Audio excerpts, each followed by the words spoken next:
வாங்க சமைக்கலாம் மதுரை கிச்சனில். இன்றைக்கி என்ன ரெசிபின்னு பார்த்தீங்கன்னா, இன்றைக்கி ஒரு சூப்பரான மாங்காய் ரசம் தாங்க செஞ்சு பார்க்க போகிறோம். இது செய்கிறது ரொம்ப ஈஸிங்க. செலவும் வந்து ரொம்ப கம்மி தான். ஒரே மாங்காய் இருந்தாலே போதும். அந்த மாங்காயில் நம்ம ஒரு அருமையான மாங்காய் ரசம் செஞ்சு பார்த்துடலாம். நம்ம நார்மலாக வைக்கிற ரசத்தை காட்டிலே இந்த ரசம் வந்து ரொம்ப டேஸ்ட்டாக சூப்பராக இருந்ததுங்க. நீங்களும் இதே மாதிரியே உங்கள் வீட்டில் செஞ்சு பாருங்கள்.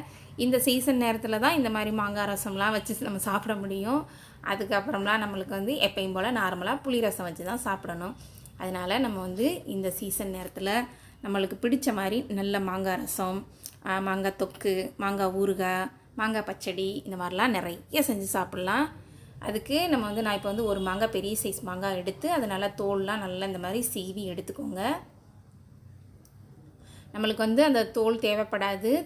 அது வந்து அந்த தோல் எடுத்து வைக்கிறதையுமே நான் அதில் ஒரு ரெசிபி உங்களுக்கு செஞ்சு காமிக்கிறேன் பாருங்கள். அந்த தோலையும் வேஸ்ட் ஆக்கிடாதீங்க.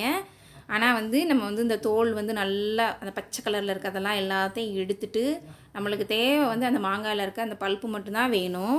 அந்த சதப்பகுதி மட்டும் போதும். இந்த மாதிரி தோலை எடுத்து நல்லா எடுத்து அதையும் வச்சுக்கோங்க.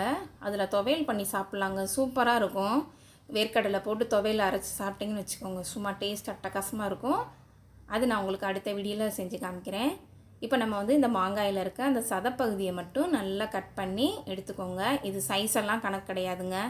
சும்மா நம்ம எப்படி வேணாலும் அந்த சதப்பகுதியை மட்டும் எடுத்து வச்சுக்கிடுவோம். கொட்டையில் இருக்க நல்லா வந்து அந்த கடைசி பகுதி வரைக்கும் சதப்பகுதியை பூரா நல்லா அப்படி க்ளீன் பண்ணி நல்லா சுத்தமாக எல்லா பக்கமும் நறுக்கி எடுத்துக்கோங்க.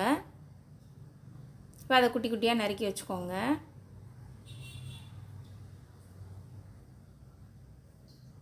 இப்போ அதில் ஒரு பாத்திரத்தில் நறுக்கின மாங்காயெல்லாம் ஒரு பாத்திரத்தை அள்ளி போட்டுக்கோங்க.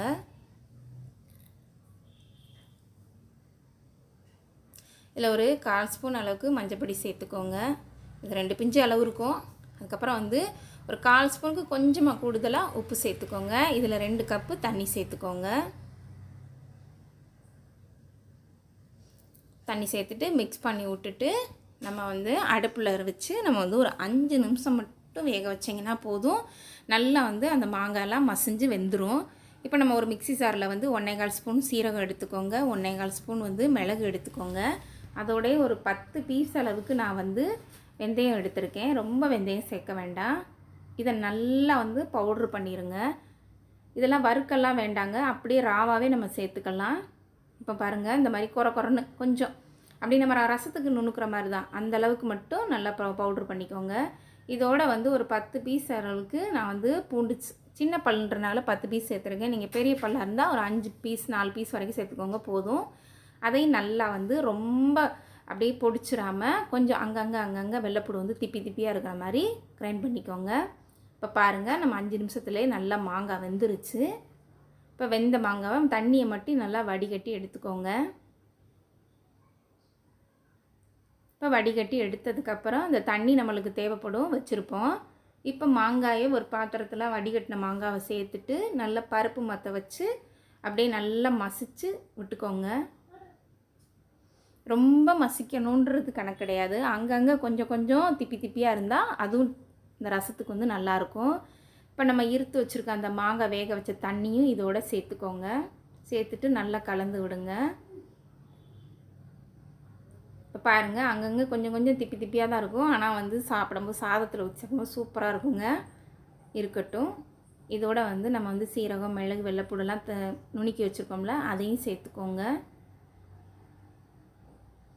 சேர்த்துட்டு இப்போ தண்ணி கொஞ்சம் தேவைப்படும். அதனால் தண்ணி வந்து நீங்கள் ஒரு 1.5 கப் அளவுக்கு தண்ணி சேர்த்துக்கோங்க.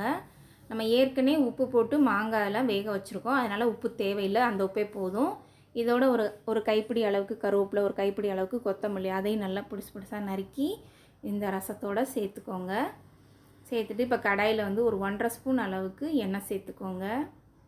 அதில் வந்து கடுகு உளுந்தம்பருப்பு நான் வந்து ஒரு 1/2 ஸ்பூன் சேர்த்துருக்கேன். இந்த கடுகு உளுந்தம்பருப்பு பொரிஞ்ச உடனே ஒரு 4 காஞ்ச மிளகாய் சேர்த்துக்கோங்க. அது லைட்டாக பொரிஞ்ச உடனேயே நம்ம வந்து ஒரு பெரிய வெங்காயம் வந்து நீல வாக்கில் நறுக்கி போட்டுக்கோங்க. அதோட 1/4 ஸ்பூன் அளவுக்கு பெருங்காயத்தூள் சேர்த்துக்கோங்க. இந்த வெங்காயம் போட்டு வதக்கி இந்த ரசத்தை சேர்த்து சாப்பிட்டு பாருங்கள், சூப்பராக இருந்ததுங்க. அதை ரொம்ப வதக்க வேண்டாம், லைட்டாக வதக்கி விட்டுட்டு அதுக்கப்புறம் நம்ம ஏற்கனவே கரைச்சி வச்சுருக்க அந்த மாங்காய் ரசம் தண்ணியை இதோடு சேர்த்துட்டு 5 நிமிஷம் மட்டும் ஹீட் ஏற்றிக்கோங்க. அதுக்கு மேலே ஹீட் ஏற்ற வேண்டாம். இந்த ரசம் கொதிக்கணுன்றது இல்லைங்க. லைட்டாக வந்து நம்ம எப்போ நார்மல் ரசம் பண்ணுற மாதிரியே முறக்கூடி வந்தால் போதும். இப்போ ரசம் ரெடி ஆயிடுச்சு. இந்த மாதிரி ரசம் வச்சுட்டு பார்த்துட்டு எப்படி இருக்குங்கிறத எனக்கு மறக்காமல் கமெண்ட் சொல்லுங்கள். நம்ம சேனலை லைக் பண்ணுங்கள், ஷேர் பண்ணுங்கள், சப்ஸ்கிரைபர் பண்ணிக்கோங்க. மீண்டும் ஒரு அருமையான ரெசிபியில் சந்திக்கிறேன்.